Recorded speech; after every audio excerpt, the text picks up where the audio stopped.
Hello tout le monde, j'espère que vous allez bien. Je ne pouvais pas passer à côté de cet event, c'est l'Unpacked de Samsung. Et oui, la marque a présenté ses Galaxy S21 et je vous les présente un peu tardivement, faut pas se mentir.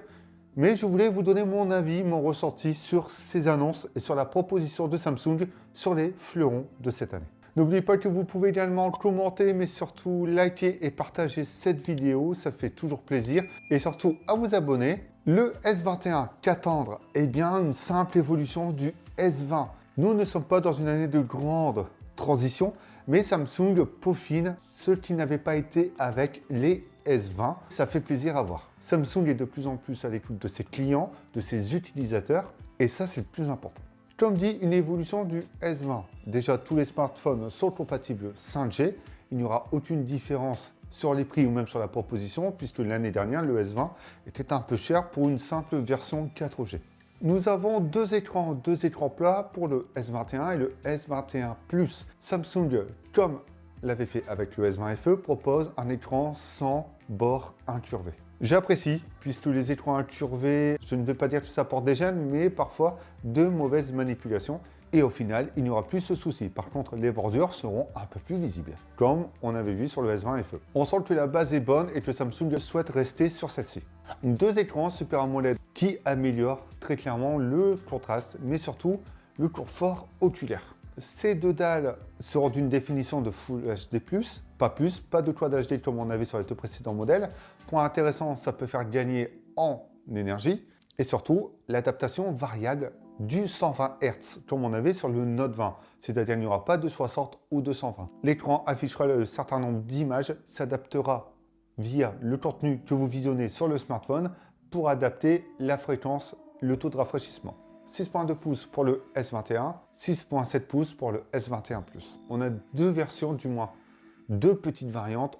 On n'aura que du 8 Go de RAM pour ces deux modèles. Par contre, ils seront disponibles en 128 ou 256 Go. Attention, vous ne pourrez pas rajouter de carte SD. Cette année, Samsung fait l'impasse dessus. Côté design, on a une confirmation des leaks que l'on avait vu. Le module photo rejoint bien le cadre du smartphone. Toujours un cadre arrondi en métal. Et ce cadre vient se joindre au module photo, qui n'est pas déplaisant au final, surtout dans la version blanche et noire. La version violette, le contour et ce module sera doré, forcément pour ceux qui aiment la couleur, la visibilité et avoir un téléphone un peu flashy, pourquoi pas. Et ce design change un peu de ce que l'on voit. OK, sur papier, ça fait de gros modules. OK, il va dépasser. OK, le smartphone change visuellement. On n'est pas habitué à voir ça, mais pourquoi pas? En même temps, Samsung a pris le risque. Je trouve que finalement, c'est bien proposé. Avec tous les leaks que l'on avait eu, on a eu le temps de s'habituer à ce design, comme d'habitude, et j'ai hâte de réellement l'avoir en main, puisque celui-ci, finalement, me plaît plutôt bien, dans la sobriété. Il sera donc disponible en argent, donc blanc avec ce module en argent, noir, plutôt gris foncé avec le module noir, et violet avec le contour doré et le module également. Ça reste très original, et c'est bien de voir que Samsung fait l'effort d'apporter un nouveau visuel sur cette gamme. D'ailleurs, c'est la bonne question. Est-ce que les Galaxy S est réellement encore une gamme Galaxy S? Bonne question. Vous avez 5 minutes, je vous laisse le temps d'y répondre. À savoir qu'avec une coque, eh bien, tout sera à plat. Et qu'au final, ce module photo gênera beaucoup moins si vous le posez sur un bureau, sur une table, etc. Les deux smartphones sont mat, sauf que le S21 est en plastique mat. Un plastique qui n'est pas si gênant finalement à l'utilisation, ayant le S20 FE depuis un petit moment, je m'y suis habitué, même l'utiliser sans coque, c'est agréable. Et le S21 Plus sera en verre mat. On avait vu avec le Note 20 que le plastique avait fait parler de lui, du moins c'est plus le prix qui était élevé pour obtenir du plastique derrière. Cette fois-ci, Samsung a baissé un peu le prix sur le modèle de base, ça fait plaisir. Et il n'y a pas eu que ça comme concession, comme dit depuis tout à l'heure, notamment avec l'écran. Côté photo, pas trop de nouveautés. Hormis le design du module, on reste sur un capteur 64 mégapixels pour le principal, 12 mégapixels ultra grand angle et 12 mégapixels téléphoto. Hormis quelques améliorations, ne vous attendez pas à grand chose. Vous pourrez toujours filmer en 8K 30 fps, mais la nouveauté vient plutôt de la proposition, une nouvelle proposition du moins, sur les fonctionnalités. Vous aurez la vue du réalisateur, c'est-à-dire que vous pourrez filmer ou du moins avoir un aperçu de la vidéo avec les trois capteurs, donc ultra grand angle et zoom. Et il y a une quatrième possibilité, c'est d'afficher en tant que pop-up la caméra selfie. Ça vous résume plus ou moins ce que vous obtiendrez si vous filmez avec l'un des capteurs. Et l'avantage, c'est que vous pourrez changer ou alterner deux caméras, deux capteurs pendant l'enregistrement. Et SingleTech permet de traiter 5 fois plus d'éléments. Tous les modèles sont certifiés IP68, ont un double haut-parleur, donc haut-parleur stéréo, Dolby Atmos comme toujours, charge sans fil, charge inversée. Et pour la batterie, nous avons donc une batterie de 4000 mAh pour le S21 et 4800 mAh pour le S21 Plus. Ça ne change pas trop, sachant que c'est plutôt l'Exynos 2100 qui va apporter une amélioration sur ce point. Du moins, j'espère qu'elle sera vraiment visible d'après les premiers rendus.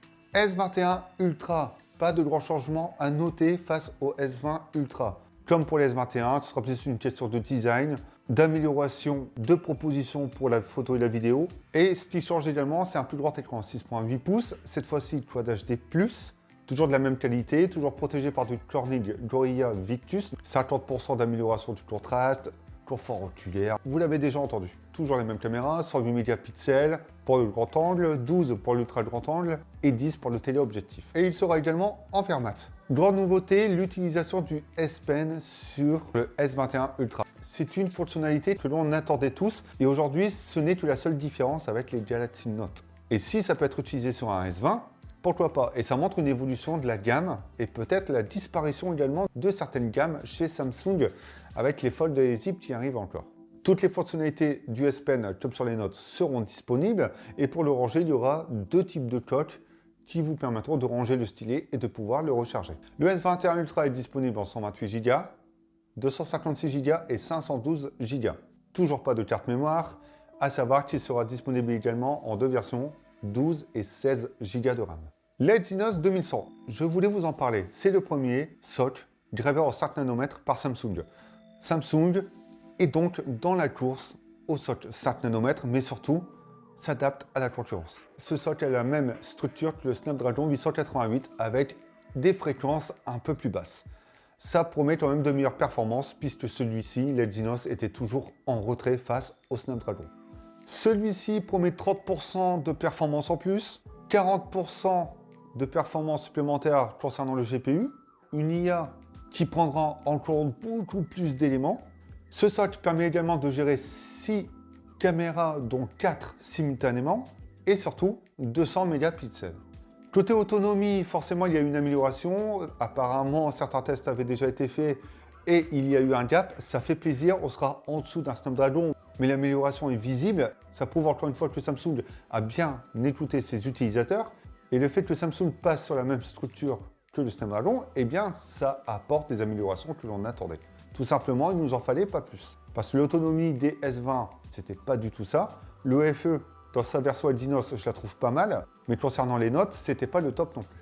Aussi, Samsung a trollé Apple, mais vous trouverez un câble dans la boîte. Pas forcément de chargeur. Les smartphones sont compatibles à la charge 25 watts, mais vous ne le trouverez pas à l'intérieur de ce packaging. Économie sur le S21, le prix est bien plus bas. En plus de ça, on a du plastique au lieu du verre, une simple compatibilité 5G sans jouer sur le fait que vous avez un téléphone 4G moins cher et un téléphone 5G plus cher, une définition qui passe de Quad HD+, à Full HD+, tout ça crée une petite économie sur le S21. Par contre, pour la version Plus et la version Ultra, je ne trouve pas qu'il y ait une très grande baisse de prix, sans le chargeur également, et donc les modèles varient de 859 à 1259 €, modèle de base pour chacun d'entre eux. Puisqu'il y a quand même quasiment 300 € de différence, un peu moins de 300 € j'abuse, entre le S21 et le S21 Plus pour un plus grand écran, une plus grande batterie, du verre à la place du plastique. Dites-moi dans les commentaires ce que vous pensez des S21, s'ils vous plaisent ou non, ce que vous avez pensé, ce que vous attendez de ces smartphones. J'espère les tester très rapidement ou même les prendre en main. N'hésitez pas à aller checker les autres vidéos sur la chaîne ou même à aller faire un petit tour sur avimobile.fr. Pendant ce temps-là, on se voit bientôt pour d'autres vidéos. Prenez soin de vous, c'est le plus important, surtout actuellement.